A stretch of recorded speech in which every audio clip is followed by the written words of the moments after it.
আসসালামু আলাইকুম ওৰহমাতুল্লাহি ওবাৰাকাতুহু। আপোনালোকৰ ওপৰত আল্লাহৰ ৰহমত বৰকত আৰু শান্তি বৰ্ষিত হওক।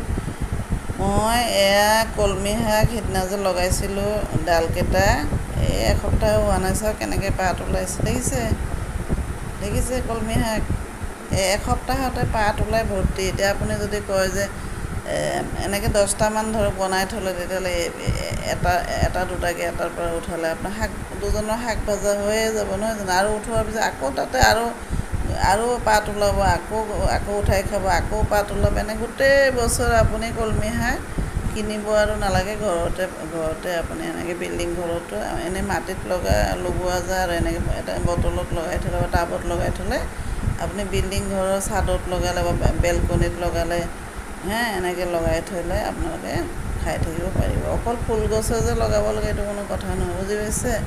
আমি পদিনা, তাৰপিছত এনেকৈ কলমি শাক আৰু বহুত ধৰণৰ হেৰি আছে, পালেং শাক আছে, ডাল লগালে গোটেই বছৰ খোৱা যায়। আমাৰ ঘৰত আছে, মই কালি দেখাম বাৰু। এইবিলাক ঘৰতে লগাই আপোনালোকে বজাৰৰ খৰচটো কমাব পাৰে, বুজি পাইছে। বজাৰৰ বস্তুবিলাক একেবাৰে কেইদিনমানৰ পৰা দোকানত থাকে, চব্জি শুকাই যায়, সেইবিলাক খাই কোনো টেষ্ট পোৱা নাযায়। আৰু ঘৰত যদি টাটকা চব্জি তোমাৰ সাৰ নিদিয়া বস্তু খাই আপোনাৰ বেমাৰো নহয় আৰু খায়ো আপোনাৰ ভাল লাগিব, হয়নে বাৰু।